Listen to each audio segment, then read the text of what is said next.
Gabriela, obrigado a Vânia, a Wanda, as duas Gabrielas, né? A Adriana Gomes, que tem produzido um trabalho muito bacana aqui no Rio de Janeiro, agregando pesquisadores do Espiritismo, né? E assim, é com muita satisfação que a gente está aqui mais uma vez, principalmente para revelar aquilo que tem sido feito em termos de pesquisa acadêmica. O que eu vou apresentar aqui para vocês hoje é um pouco daquilo que resultou do meu mestrado, né? Ele tinha o título de A Cura do Corpo, da Cidade e da Alma, Medicina, Política e Espiritismo na trajetória de Adolfo Bezerra de Menezes, né? E também daquilo que eu estou fazendo hoje no doutorado, se Deus quiser, defendo o mês que vem, para terminar, né? E aí é que eu vou apresentar para vocês, eu tentei montar uma apresentação que trouxesse bastante fonte primária, material de pesquisa, né? Assim, para vocês terem bastante contato com o que a gente está pesquisando.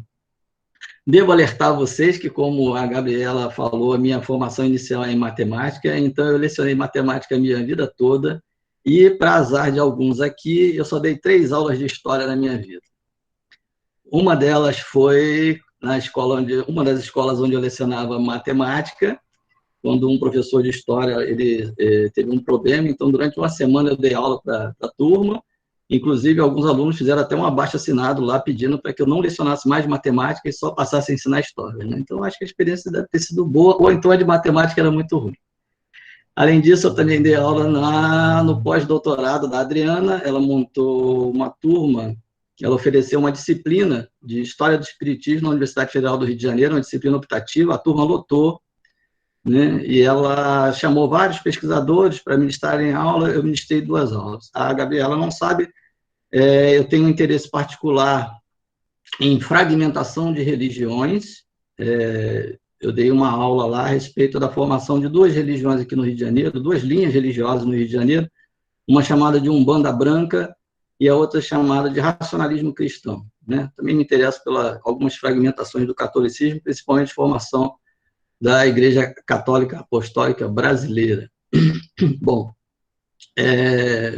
eu tenho um problema aqui onde eu moro muito perto da estrada, né? E tem uma turma aqui que parece que tem uma competição com eles para ver quem faz mais barulho com a moto, né?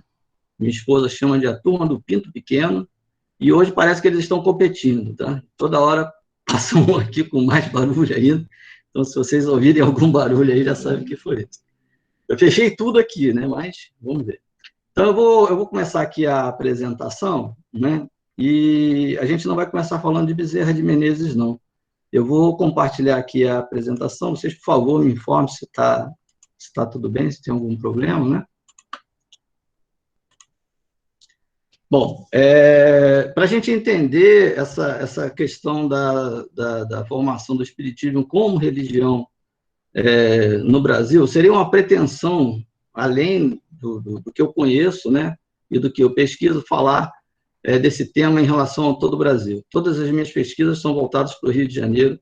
Eu conheço muito pouco do desenvolvimento do espiritismo nos estados, né, nas demais locais, né, do Brasil. Acho até que é um campo de pesquisa bastante importante, né, precisa ser feito, precisa ser desenvolvido, mas, assim, o que eu vou falar essencialmente é a respeito do desenvolvimento desse espiritismo religioso no Rio de Janeiro e como esse desenvolvimento ele influenciou o espiritismo no restante do Brasil, né? Então, para a gente entender isso, a gente precisa retroagir um pouquinho. A minha apresentação aqui, eu acho que ela não tá passando, só um minutinho. Bom, então, os primórdios do espiritismo no Rio de Janeiro, o espiritismo ele não chega no Rio de Janeiro como religião, né?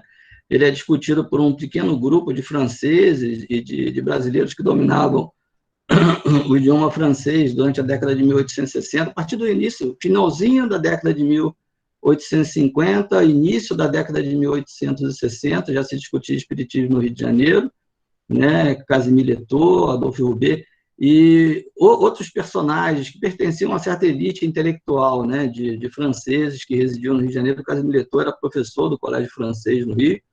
Ele, inclusive, ele é autor da primeira obra espírita publicada no Brasil, né, isso já em 1860, mas em francês, né? Então, ali se discutia o espiritismo, mas principalmente no seu aspecto científico, né, cientificista, enquanto causa dos fenômenos físicos, né, em seu aspecto teórico, evolucionista e metafísico, e em seu aspecto político também, de mistura com as ideias socialistas, né, de Fourier e Roux.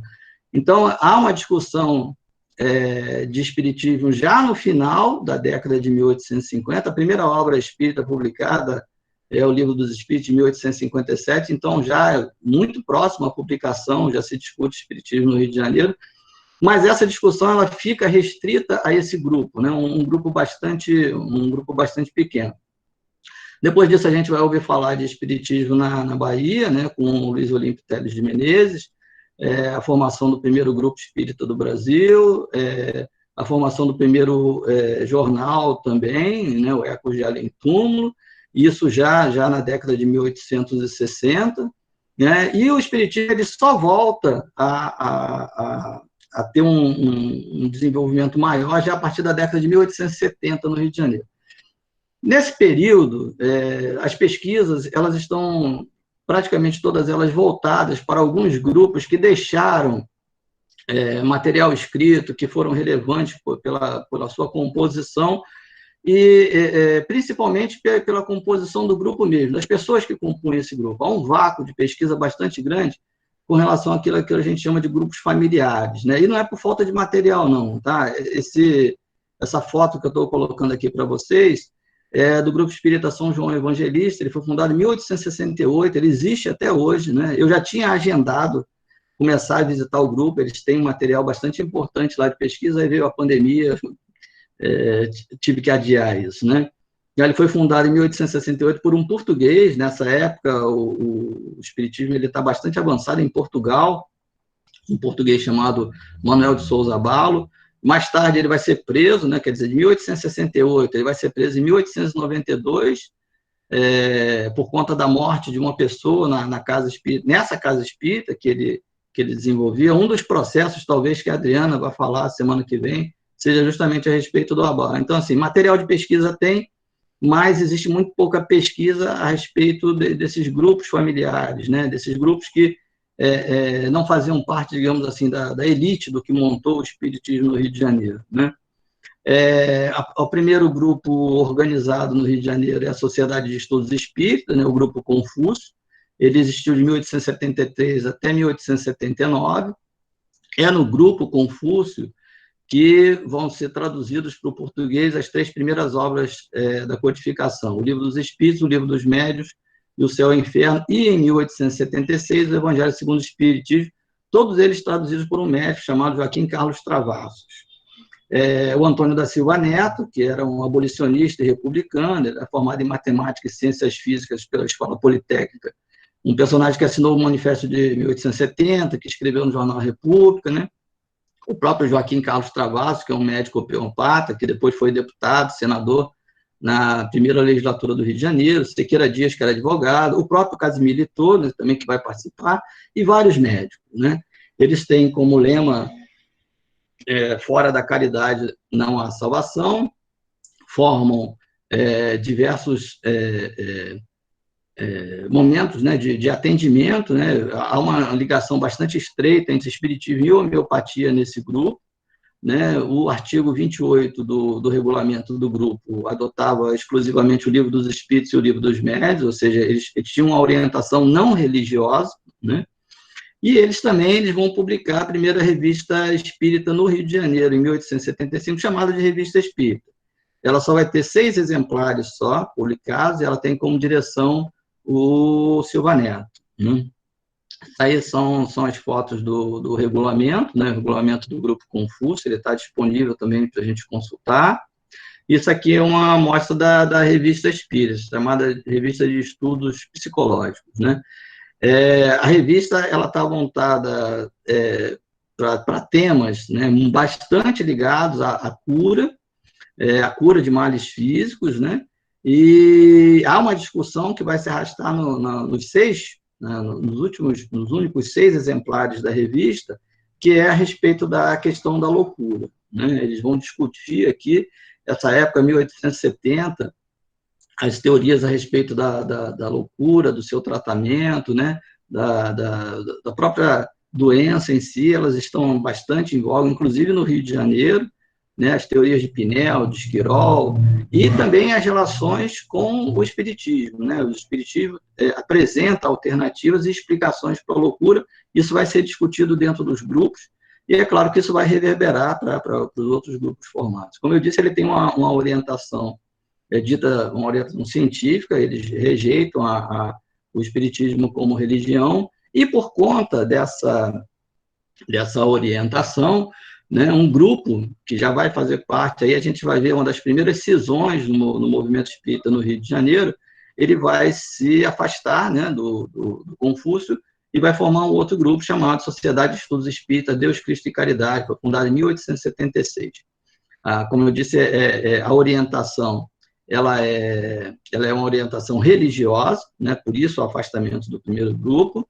Há uma ligação forte de homeopatas e de médiuns receitistas, entre eles o Joaquim Carlos Travassos, o Bittencourt Sampaio, que é um advogado, foi presidente da província do Espírito Santo, republicano, o Antônio Luiz Saião, também advogado, e o Angeli Torteroli, professor, não esqueçam desse nome, tá? Angeli Torteroli. Ele é bastante importante para a gente entender a supremacia do grupo religioso espírita no Rio de Janeiro. Também o João Gonçalves do Nascimento e Frederico Júnior. João Gonçalves do Nascimento, ele era um médium muito conhecido no Rio de Janeiro, inclusive ele é um dos responsáveis pela conversão de Bezerra de Menezes ao espiritismo, né? Esse grupo, gradativamente, ele começa, né, a ser dominado, né, mais uma vez, por uma visão científica, né? Há um domínio dos científicos que vai gerar novas separações, né? Vão surgir novos grupos com orientação religiosa, inclusive com a introdução de uma obra, né, que vai ser motivo de discussão para a doutrina espírita durante muito tempo, são os 4 Evangelhos de Jean-Baptiste Rustem, mas ainda em francês, né?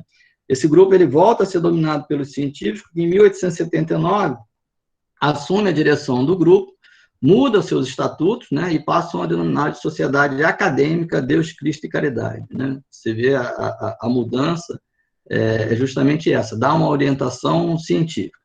Há alguns autores que pesquisam o espiritismo, entre eles o Jumbelli, que rejeita essa separação, né? Ele diz que esse termo científico ou religioso seriam termos de detratores que um grupo aplicaria em relação ao outro. Eu discordo completamente nisso, eu vou tentar mostrar para vocês por que eu discordo e vou tentar mostrar também que realmente houve essa separação e como que ela se fundamentar.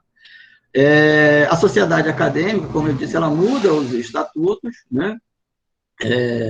E aí o que a gente tem é um quadro mais ou menos de acordo com esse quadrinho aqui que eu estou montando para vocês, né? A gente tem a Sociedade de Estudos Espíritas do Grupo Confúcio de 1873, ela vai dar origem à Sociedade de Estudos Espíritas Deus, Cristo em Caridade, 1876, a divergência com essa orientação, né? Quando o grupo começa a ser dominado pelos científicos de novo, vai haver uma formação de outros grupos. Esses grupos que eu marquei em amarelo são os grupos de orientação religiosa, né? A Congregação Espírita Anjo Ismael, esse grupo ele é fundamental para a gente entender o domínio dos religiosos lá na década de 1890, Bezerra de Menezes vai trabalhar nesse grupo, o Grupo Espírita Caridade, de 1878, a Sociedade Espírita Fraternidade, de 1880, e o chamado Grupo dos Humildes, de 1881. Né? O Grupo dos Humildes ele é uma separação da Sociedade Espírita Fraternidade, enquanto a Sociedade Espírita Fraternidade, a partir de 1880, ela vai assumir uma linha de condução muito ligada às obras de Kardec, o Grupo dos Humildes vai estar bastante ligado aos 4 Evangelhos de Rustem, inclusive o Everton Quadros é quem vai traduzir para o português, né, vai fazer a primeira tradução para o português dos 4 Evangelhos de Rustem, né? A partir disso, a gente vai ter ali embaixo a Sociedade Acadêmica Deus, Cristo e Caridade e uma associação que ela é fundamental para a gente entender essa separação, que é a Academia Espírita de Ciências. né? Olha o nome, ó, Academia Espírita de Ciências, né? Durante, pelo menos até 1883, 1884, né, nesse período, né, entre 1880 até 1884, quem domina, quem organiza o espiritismo no Rio de Janeiro é esse grupo de científicos, né? Eles vão formar, aqui é uma amostra da revista, né, a revista da Sociedade Acadêmica Deus, Cristo e Caridade. Eu separei aqui alguns fragmentos da revista, né? Essa primeira setinha aqui, ela diz o seguinte, ó, a ciência espírita consiste no conhecimento das leis imutáveis que regem os fatos ante os quais, sem ela, as outras emudeceriam. Ela demonstra a unidade de criação na variedade das manifestações da lei de continuidade. Embaixo tem uma outra observação que diz assim, a revista é um órgão oficial da sociedade acadêmica, né, tem por fim preencher as vistas sociais, levando aos seus membros o conhecimento das resoluções e deliberações administrativas e transmitindo o resultado dos estudos e trabalhos da Academia Espírita de Ciência. Havia toda uma organização, né, na academia. Os membros eles eram divididos em classes, né, e para que eles pudessem ingressar na academia, eles tinham que apresentar teses, né, teses científicas, usando ciência, né, para explicar a realidade. E essas teses, elas tinham que ser tanto mais problematizadas, mais profundas, quanto fosse o nível hierárquico do personagem dentro da academia, né? Lá na revista Sociedade, no volume 1, na página 2, ele diz assim, amanhã apresentará à humanidade sua filha querida, a Academia Espírita de Ciências, que presentemente, sob a denominação de centro, prepara-se para vir no meio do combate que está travado entre os levitas da religião e da ciência, trazer-lhes a paz e a verdade em nome delas.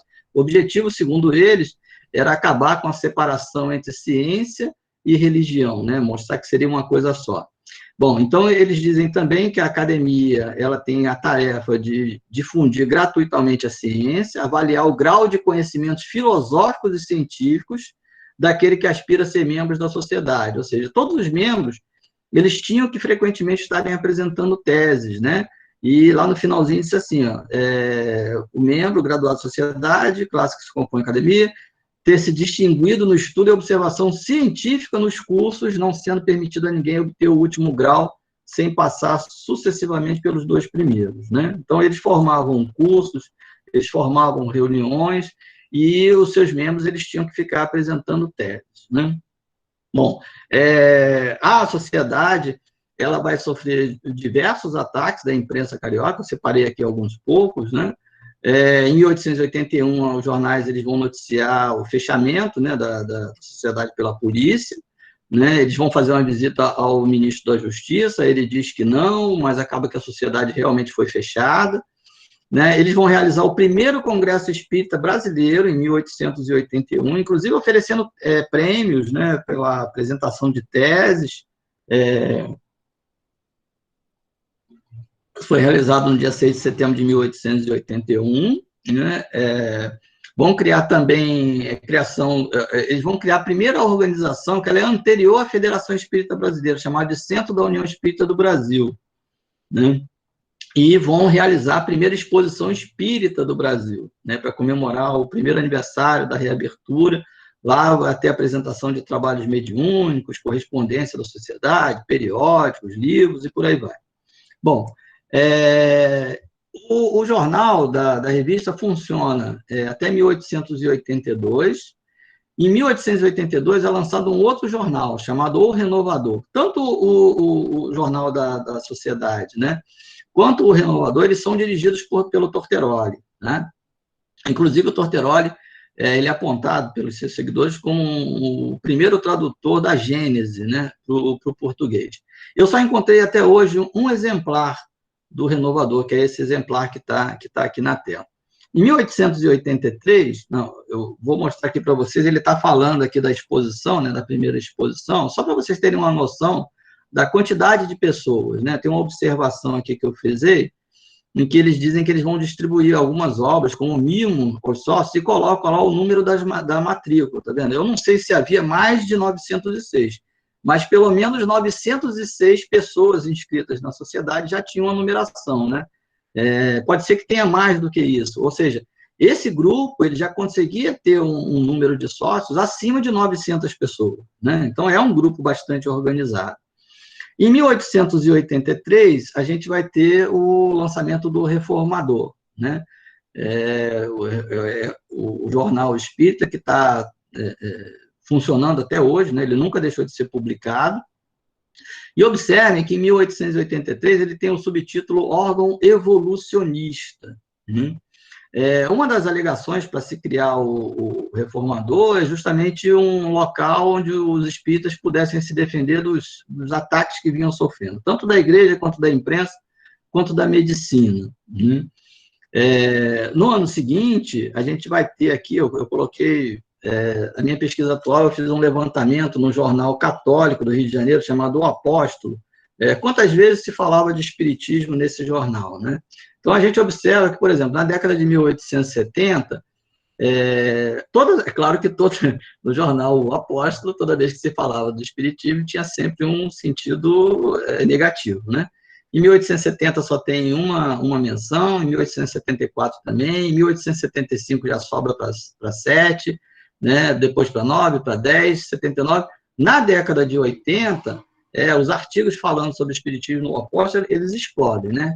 Aí a gente vai ter ali, ó, 1881, 11, 1882, 24, né, 20, 41, 24, 8, 14, ou seja, eles estão aparecendo um tempo todo, né? E na imprensa também há uma série de artigos, né, falando a respeito da atividade dos espíritos. Eu separei duas notícias aqui, o primeiro é da Gazeta de Notícias, de 1882, onde eles vão relacionar o suicídio de um sujeito ao fato de talvez ele frequentar a casa espírita, né? Diz assim, um indivíduo de uma freguesia rural da Ilha Terceira, há pouco chegado ali do Rio de Janeiro, estando com os convidados em casa para acompanhar e contrair os laços matrimoniais, a reportagem diz que ele sobe e atira, né? Se mata, se suicida.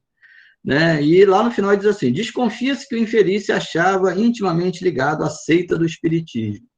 Há uma outra notícia, é curiosa essa outra notícia, ela vai aparecer no jornal Cruzeiro, aqui, o Apóstolo, ele pega a notícia do jornal Cruzeiro e reproduz no jornal Apóstolo, que é um jornal católico, né?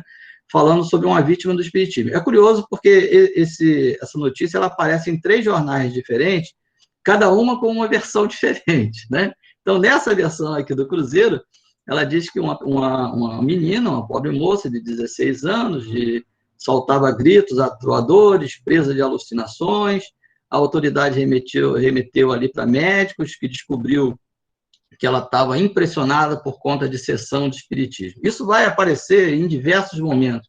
Há uma ligação bastante frequente nos jornais que relacionam espiritismo com loucura e suicídio. Isso não é do Rio de Janeiro, nem é do Brasil. Tá? Essa relação ela já vinha se estabelecendo na Europa. Eu fiz um levantamento de um grande número de artigos, né, de jornais europeus relacionando o espiritismo a isso. E, por trás disso tudo, tem a igreja também que reverbera esse tipo de posição. Né? Então, a ideia era formar um jornal em que eles pudessem se defender, né, desses ataques. Em 1884, né, na segunda quinzena de 1884, vai ser formada a Federação Espírita Brasileira. É um dado curioso, porque nesse momento não existe no Brasil ainda nenhum tipo de federação espírita, né? As primeiras federações estaduais elas vão surgir no início do século XX, que são justamente a Federação Espírita do Paraná e a Federação Espírita do Amazonas, né? Do Paraná, se não me engano, em 1902 e do Amazonas em 1904. A Federação Espírita do Rio de Janeiro só vai surgir em 1907, de uma forma muito tímida, né? Mas antes disso já surge uma Federação Espírita Brasileira, né? Que pretende ser a voz, a representação do espiritismo no Brasil e fora do Brasil também. Observe que nessa segunda edição do Reformador, a segunda quinzena de 1884, o Reformador ele já não aparece mais com aquele título, né, de órgão evolucionista, ele já aparece com o subtítulo Órgão da Federação Espírita Brasileira. É nesse momento, e a gente pode observar isso, isso aqui é uma listagem dos sócios fundadores da FEB, né? Você vai observar que aqui, entre esses sócios fundadores, você tem a união dos grupos que veem o espiritismo como religião e dos grupos que veem o espiritismo como ciência, né? O Everton Quadros, lembra que eu falei? Ele foi o primeiro tradutor aqui da obra do Rusteng, né? Ele é eleito presidente da Federação Espírita Brasileira, ele está aqui, ó, ele é o primeiro a assinar. Aqui ele aparece como major, né? Ele chegou a ser general, né, de exército. A gente vai ver aqui também o Angelito Orteroli, ele está aqui, ó, né? Ele aparece aqui também. A gente vai ter aqui, na outra página, o Júlio César Leal, que também é um científico, ele vai ser presidente da Federação Espírita Brasileira também, entre 1890 e 1895. A gente vai encontrar aqui o Antônio Pinheiro Guedes, né? Antônio Pinheiro Guedes é autor de uma obra chamada A Ciência Espírita, que vai ser utilizada como base de pensamento de um sujeito chamado Luiz Matos, o Comendador Matos, que vai fundar a religião, perdão, me fugiu a palavra, daqui a pouco eu me lembro, né?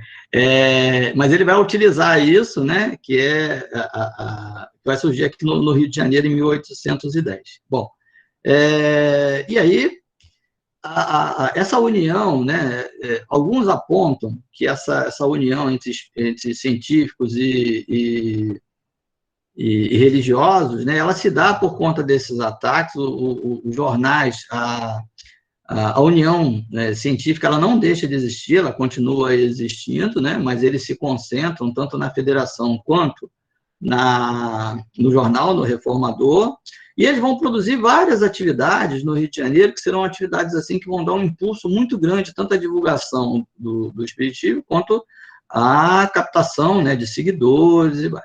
Bom, uma delas, uma que é considerada uma das mais importantes, é justamente as conferências espíritas, né? Entre 1885 e 86 e depois em 1888, a federação ela vai promover um grande número de conferências, e essas conferências elas conseguem atrair um público bastante grande, né? Então, a gente tem lá, quem primeiro faz essa conferência é o Antônio Pinheiro Guedes. Eu coloquei só o iniciozinho do tema que eles vão discutir na conferência, né? Ele chama A Existência da Alma Humana, Sobrevivência ao Corpo. Aí a gente vai ter ali o Siqueira Dias, vai ter o Manuel Fernandes Figueira, o Augusto Elias da Silva, Dias da Cruz. Dias da Cruz, ele é um médico homeopata. Mais tarde, a partir do início do século XX, a partir de 1900, ele vai ser considerado um dos responsáveis, né, pelo revigoramento da homeopatia, né, o Dr. Castro Lopes e Adolfo Bezerra de Menezes. Né? Essa é a primeira vez que Bezerra de Menezes ele se apresenta como espírita. Né? E aí a gente vai dar uma pausa aqui nessa construção para falar um pouco de Bezerra de Menezes. Né? Quem é Bezerra de Menezes? Bom, ele nasce no Ceará, numa cidade chamada Vila do Riacho do Sangue. Saiu uma foto da década de 40 do Riacho. Hoje é essa cidade chamada de Jaguaretama. Né? Ele pertence a uma família, isso aqui é uma foto de Fortaleza, se eu não me engano é da década de 1870. Né? Então, ele nasce na Vila do Riacho do Sangue em 1889. Ele pertence a uma família que está profundamente ligada à política do Ceará. Né? O avô de Bezerra de Menezes e o pai de Bezerra de Menezes, eles eram coronéis da milícia. Né? A coroa portuguesa ela foi muito eficiente em criar dois dispositivos para dar andamento à colonização. Um é a distribuição das Seis Marias e a outra a formação das milícias e das ordenanças. Né? A coroa, sem recursos para dar andamento à colonização, sem recursos para a defesa, ela distribui terras, as semarias, né, para a ocupação do território, e faz com que dá a alguns personagens o título, né, de coronéis. Né?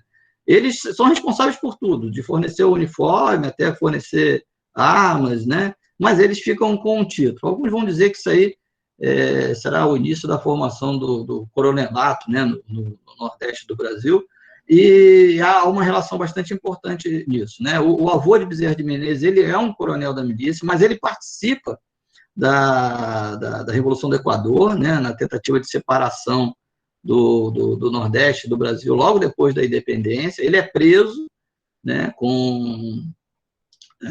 pelas tropas imperiais, né, de Dom Pedro I. Ele é preso, ele é condenado à morte, e depois a pena ela é substituída pelo degredo perpétuo no Maranhão, e quem fica responsável em levar o avô de Bezerra de Menezes, para cumprir esse degredo, é justamente o filho dele, né, o pai de Bezerra de Menezes. Ele morre no caminho, né, e assim, a família de Bezerra de Menezes ela está muito ligada ao Partido Liberal.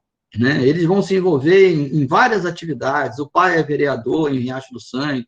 Os dois irmãos de Bezerra de Menezes, os dois irmãos mais velhos, todos dois formados em Direito pela Academia de Olinda, eles foram deputados, né, pelo Partido Liberal no Ceará.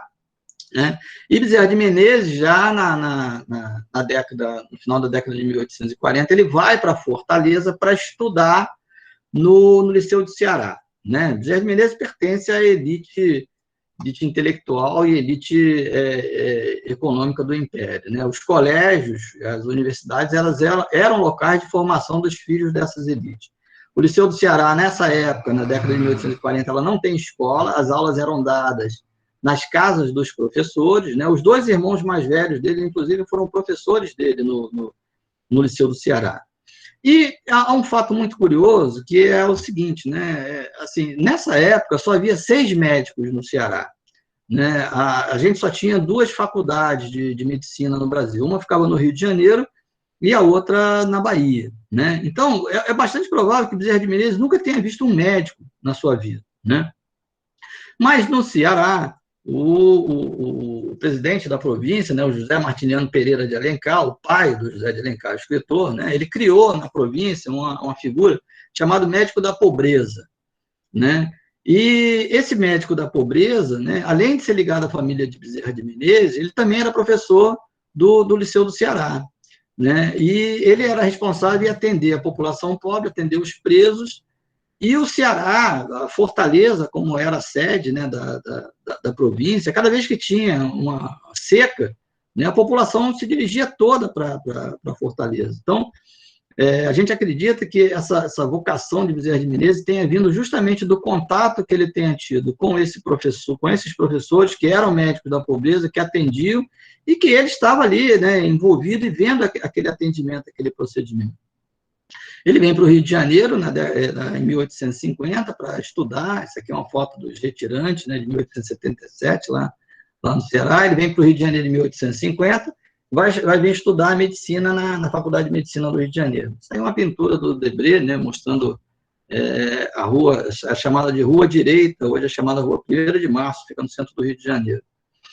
Essa aqui é uma foto daquela igrejinha que aparece lá atrás. Ó. Quem vier no Rio de Janeiro não deixe de conhecer, ela é toda revestida de ouro. Né? Aqui é uma imagem de Debré também. Debré já dizia que a rua era o domínio dos escravos no Rio de Janeiro.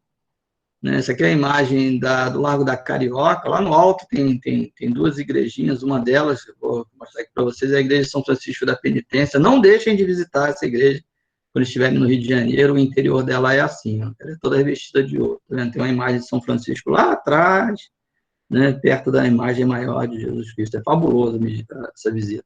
E do lado tem o convento das irmãs, elas fazem os docinhos portugueses que são excelentes. Bom, isso aqui é uma imagem dos Arcos da Lapa. A Faculdade de Medicina ficava aqui do lado dos Arcos da Lapa, e isso aqui é a Santa Casa de Misericórdia do Rio de Janeiro, onde as aulas práticas eram dadas. Né? Bezerra de Menezes vai estudar durante 5 anos. Ele se especializa em cirurgia e todos os procedimentos são feitos aqui. Inclusive, ele é apontado como um dos primeiros médicos no Rio de Janeiro a utilizar anestesia que é criada em 1844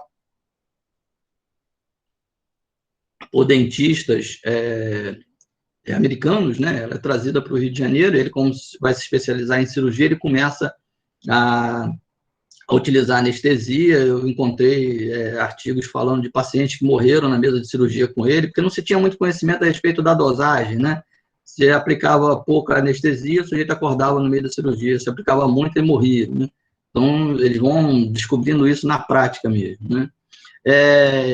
Ele se ligou muito a um dos professores da Faculdade de Medicina, que era general de Exército, que foi responsável pela reformulação do Corpo de Medicina do Exército. Né? Ele termina a faculdade em 1856, ele forma 2 consultórios, um no centro do Rio, outro em São Cristóvão, onde ele morava, e logo em seguida ele se torna tenente cirurgião do Exército. Né? Tenta uma vaga de professor da Faculdade de Medicina, no Rio de Janeiro, e não consegue. e ingressa na Academia Imperial de Medicina, que era uma associação de médicos, né, que tinha assim, a intenção de interferir nos processos de saúde no Brasil, nunca conseguiram. Se torna redator dos Anais Brasilienses de Medicina, que é o jornal da academia, e isso vai perdurar até a década de 1860, né? Em 1858 ele se casa, essa aqui é uma foto da primeira esposa dele, a Maria Cândida, ele tinha 27 anos, ela tinha 15. 5 anos depois, quando ela morre, ele vai se casar com a irmã dela, né? Ele já tem 32 anos, a irmã dela tem 15 anos também, né? Bom, ele se candidata, né, a vereador, né, e é eleito, né, em 6º lugar. Vocês observem que a composição da Câmara de Vereadores eram 9 vereadores, né? Aqui a gente tem 6 médicos e 2 militares, né? O corpo, né, de vereadores ele é formado por médicos. E esses médicos, esses políticos, eles tomam a cidade como se fosse uma cidade doente, né? A ideia deles é imaginar a cidade como um corpo, né? Um corpo que precisa ser curado. Eu encontrei vários artigos em jornais sugerindo o nome de Bezerra de Menezes para ser eleito, né? E, assim, com vários elogios do atendimento que ele fazia a soldados, a pessoas que não tinham como pagar, que não é uma particularidade dele, tá? Os médicos dessa época, vários médicos dessa época, grande parte dos médicos, eles dedicavam uma parte do seu tempo a atender as pessoas que não podiam pagar. E a gente tem que entender também que a medicina ela está num processo de autoafirmação, as pessoas não iam a médico, né? Isso é uma percepção que ela vai durar durante muito tempo, né? Meu pai morreu com 82 anos de idade, é claro que ele não nasceu nessa época, ele nasceu depois, ele é da década de 1920, mas ele morreu com 82 anos, com 2 certezas na vida dele, né? A primeira é que Getúlio Vargas foi o melhor presidente que o Brasil já teve, e segundo, que o hospital é o lugar para morrer, né? Ele não ia ao hospital de jeito nenhum. E, assim, os médicos eles estão tentando construir, né, essa ideia de que a medicina é a única alternativa, né, tanto de pensamento como prática de cura. Eles vão desenvolver várias atividades para excluir os outros processos de cura. Eles estão num processo de afirmação, né? E, assim, quem tem formação no Brasil ou é médico ou é advogado, né? Mesmo engenheiro já vai surgir um pouco depois. Ele é eleito, né, como eu disse, em 6º lugar, pelo Partido Liberal. A Câmara de Vereadores não tinha, não havia figura do prefeito, né? Quando havia a eleição, os vereadores se reuniam e elegiam quem era o presidente da Câmara, ele ia fazer mais ou menos o papel que a gente diria o papel de prefeito, né? Ela é dividida em comissões e Bezerra de Menezes ele fica responsável pela comissão do Matadouro, né?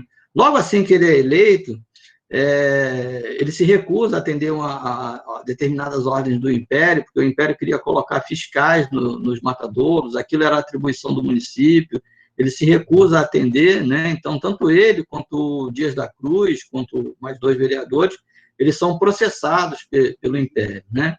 Perdem o cargo deles de vereador, mas eles são absorvidos. Ele retorna ao cargo de vereador, e na legislação seguinte, entre 1865 e 68, ele já foi eleito, né, em 2º lugar, né? Tem um dado curioso, porque quando ele, na primeira legislatura dele, né, quando ele foi eleito a primeira vez, ele era médico do Exército, e esse médico aqui que foi eleito em 2º lugar, o Roberto Radolfo Lobo, que era presidente, diretor, né, do Partido Conservador, ele entra com ação porque havia uma lei que proibia militares de ocuparem cargos políticos, né? Então, ele ficou na seguinte situação: se ele continuasse como vereador, ele tinha que entregar o posto dele como tenente cirurgião do Exército, ou ele continuava como tenente cirurgião e abandonava a candidatura. Ele resolve sair do Exército, fica só com a função dele como vereador, né? Bom, ele foi eleito de novo em 1868. Ainda em 1868, ele se candidata a deputado-geral, que seria equivalente a deputado federal hoje, né? Então, nesse período, ele é simultaneamente vereador e deputado-geral. A gente só tem 2 partidos no período, né? O Partido Liberal e o Partido Conservador. Ele discorda, cria muitas confusões dentro do Partido Liberal por conta da política de conciliação, ele achava aquilo um absurdo, né?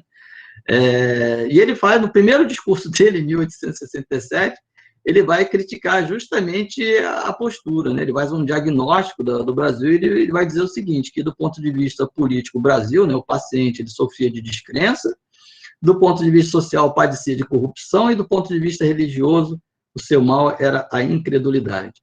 O gabinete ele é dissolvido, né? Ele sai da política, ele termina a legislatura dele como vereador, ele não volta a se candidatar, então ele fica entre 1867 apenas com a atividade dele como médico e várias atividades empresariais. Bezerra de Menezes vai se tornar muito rico, tá? Ele vai ser proprietário de linhas férreas, né, de linhas de bonde, tudo por conta do relacionamento político que ele vai construindo nesse período, né? E assim, ele tinha posições que eram posições bem firmes. É um católico, né? Há uma discussão bastante intensa nesse período a respeito da secularização dos enterros.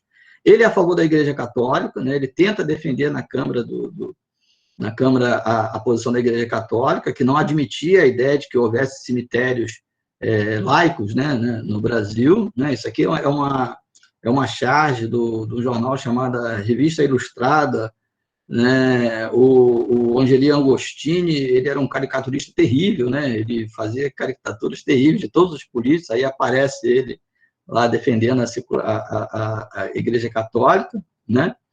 Ele vai produzir, enquanto vereador, um projeto, que é a criação do Instituto de Amas de Leite, né? Isso é um projeto de 1866. A figura da ama de leite ela é uma figura muito corriqueira na cidade do Rio de Janeiro. Ele não tem preocupação nenhuma com a saúde, ou não há uma preocupação assim com a mulher ou com o escravo. A preocupação dele nesse projeto era garantir que as amas de leite elas tivessem saúde para alimentar os filhos dos brancos, né?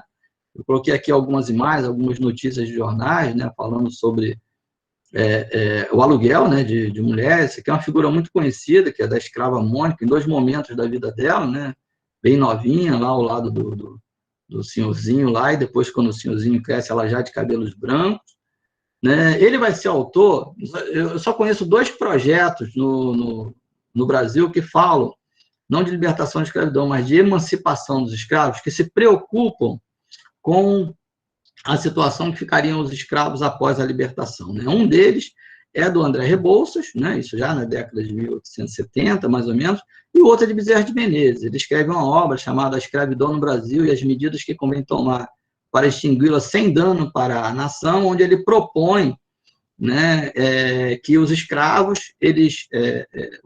que nascessem a partir daquele momento, eles fossem destinados a fazendas, né, dirigidas e bancadas pelo governo. Ele não entende que a iniciativa privada pudesse ser responsável por aquilo, onde esses filhos de escravos eles fossem educados, recebessem profissão, porque ele dizia que a expectativa de vida do escravo era de 21 anos, e se aquilo fosse feito nos próximos 21 anos, quando eles crescessem, nem os escravos antigos não estariam mais vivos, já teriam morrido, e eles já receberiam formação, então eles poderiam viver a vida deles, né?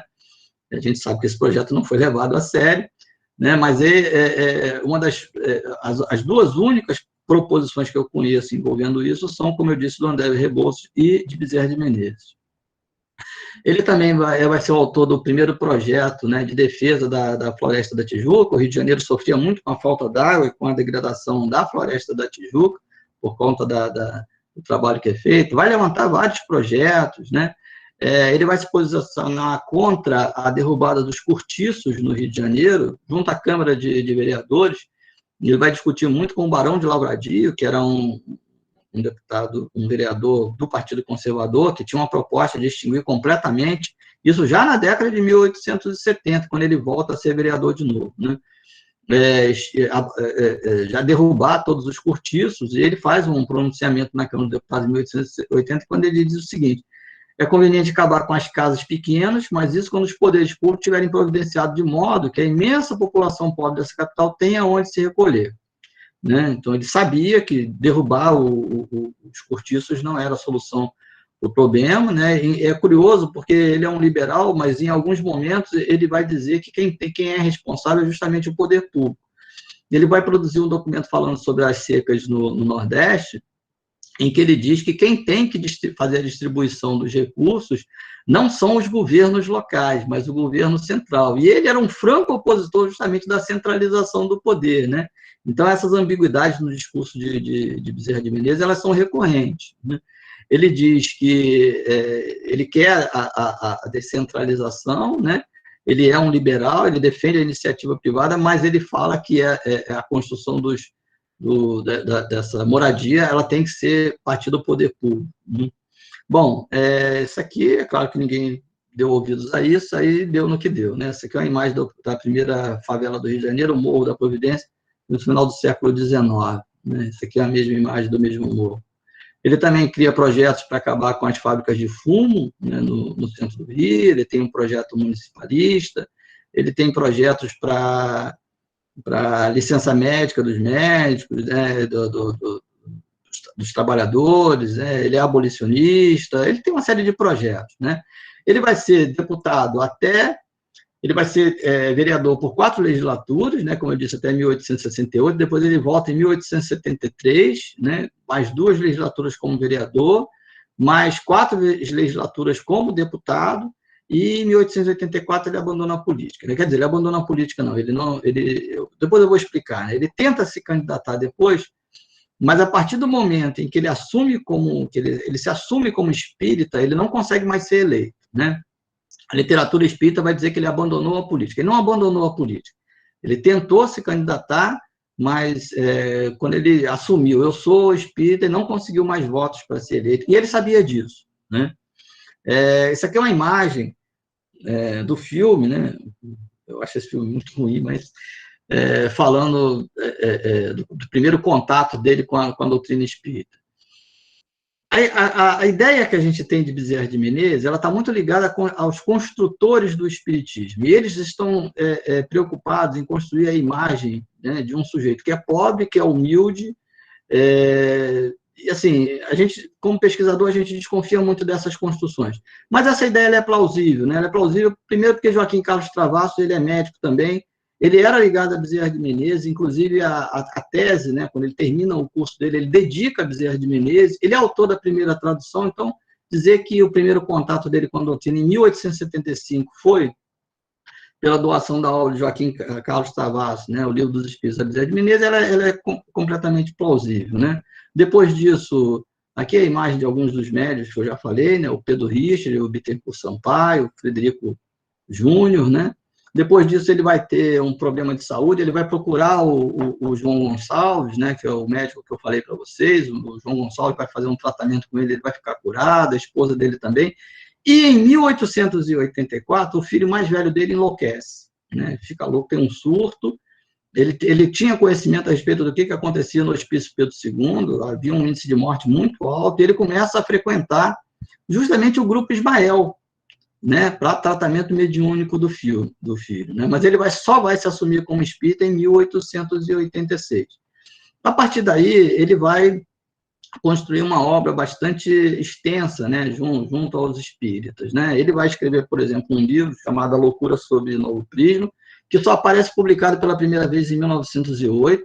Isso aqui vai ser publicado em fascículos, em artigos, né, uma coluna que ele tinha em jornais do Rio de Janeiro, que se identificava com o nome de Marx, né? Então, o livro ele é composto por vários artigos, onde ele cria, né, toda uma sistemática a respeito do tratamento da loucura dentro das casas espíritas, né? Além disso, ele vai escrever um grande número de romances. Eu coloquei alguns números aqui, todos eles são publicados no Reformador, na forma de fascículos, né, semanalmente. Sai um pedacinho, um capítulo, são 8 romances no total. Aqui no lado direito, Espiritismo e Estudos Filosóficos, essa obra está publicada, né, em 3 volumes, que é a coleção de todos os artigos que ele publicou com o nome de Marx, né? Ele vai ser presidente da Federação Espírita pela primeira vez em 1889, no finalzinho, né? Fica muito pouco tempo, e aí é quando, com a proclamação da República, vai sair o primeiro Código Penal da República, que criminaliza, né, o espiritismo nos seus artigos 156, 157, 158.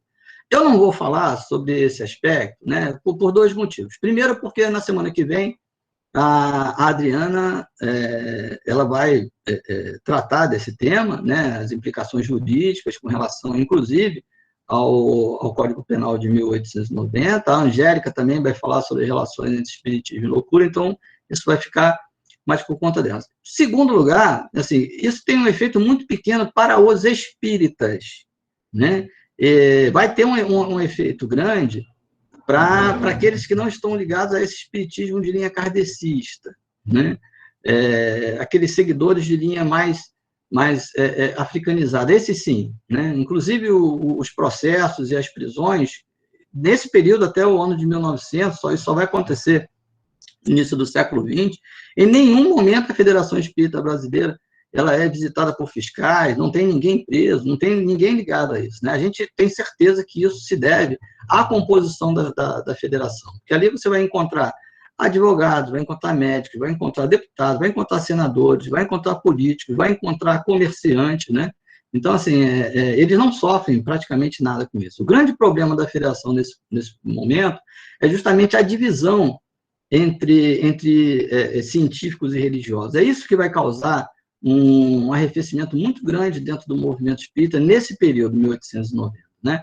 Em 1890, a federação ela passa a ser dirigida por um grupo de científicos, né? O José Carlos Leal se torna presidente, o Dias da Cruz junto com eles. Eles vão dar uma orientação que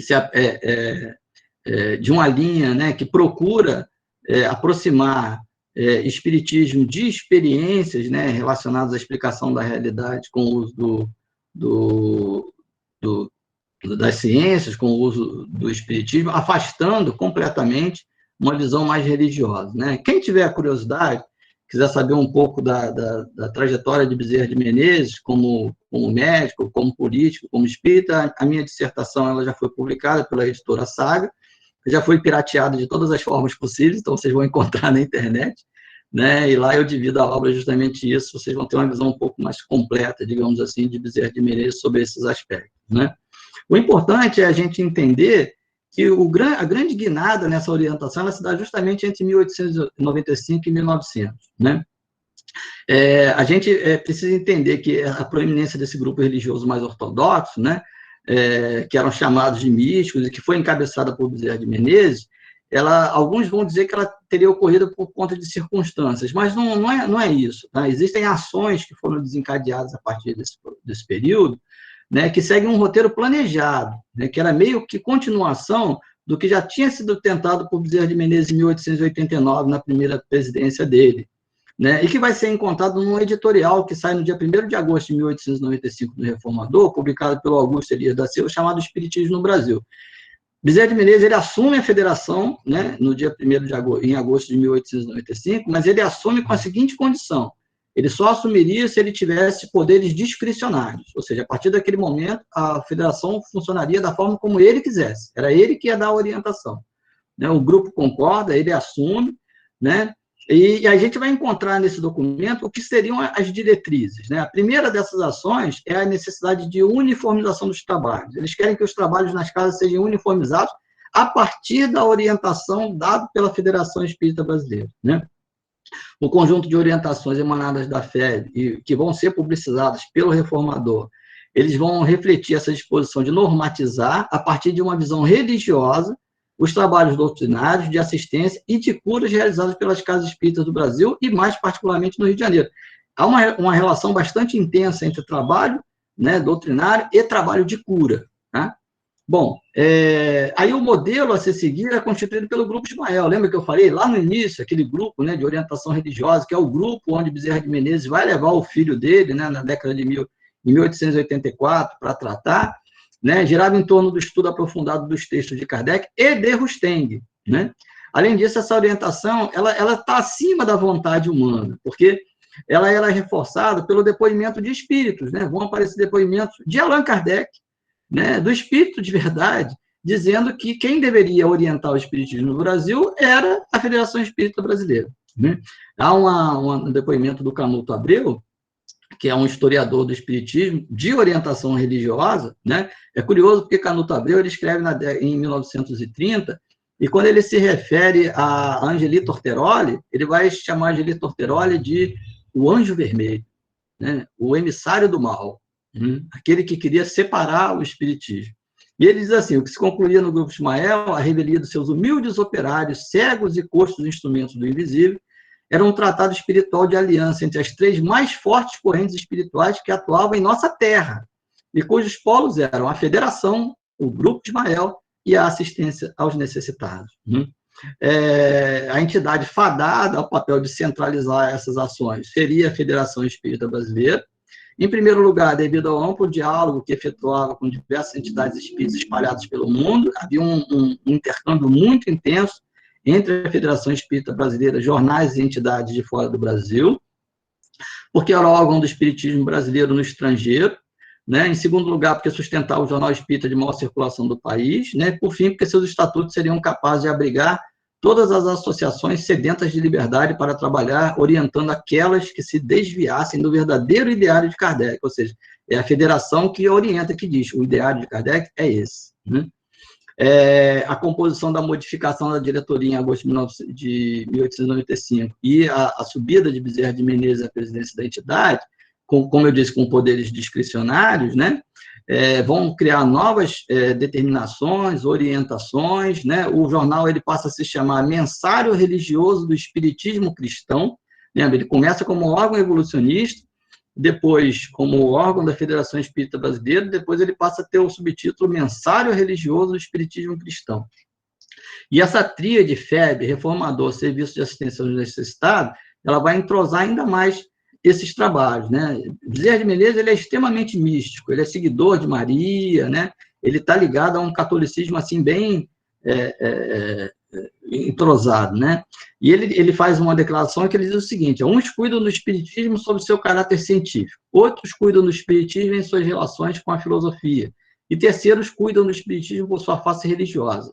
Esses grupos, creio o amigo a quem nos temos referido, encontrar-se-ão fatalmente no mesmo ponto, o religioso, por mais distanciados que pareçam seus alvos, pois diz com todo o peso da sua autoridade, o sábio Valdegames, não há questão de qualquer ordem que seja que não contenha em seu fundo uma questão de caráter religioso. Essa é a declaração dele nas páginas do Reformador. Né? Então, a gente vai ter com essa orientação evangélica, priorizando a caridade através de serviços de assistência aos necessitados, e o trabalho médico assistencial, envolvendo um grande número de médicos que vão se concentrar na federação. Né? Pedro Richard, que mais tarde vai ser diretor da assistência aos necessitados, Domingos Figueiras, Frederico Júnior, que era um médium, Maia de Lacerda, que era sobrinho de Bezerra de Menezes, o José Inácio Pimentel, Henrique Inácio Farias, e até o Júlio César Leal, né?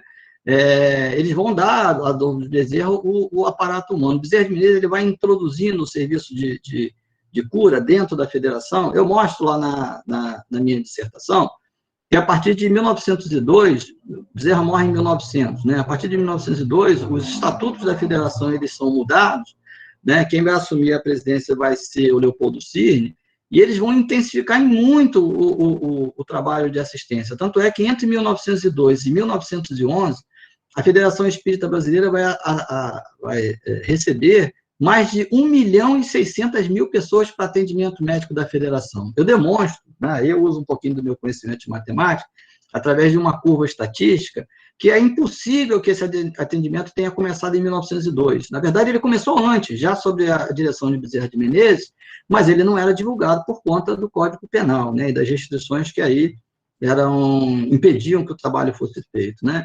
Nas páginas do Reformador, os romances de Bezerra de Menezes eles vão falar sobre essa relação religiosa da doutrina. O romance, por exemplo, Lázaro o Leproso, olha o que ele vai dizer. Ele vai demonstrar as suas concepções de doença, perspectiva de cura, deveriam ser empregadas pela doutrina. O personagem central da obra, necessitado de expiar débitos passados adquiridos em face das mortes e vingança que teria disseminado, contrai lepra, doença que deforma o corpo, provoca muitas dores e evolui lentamente.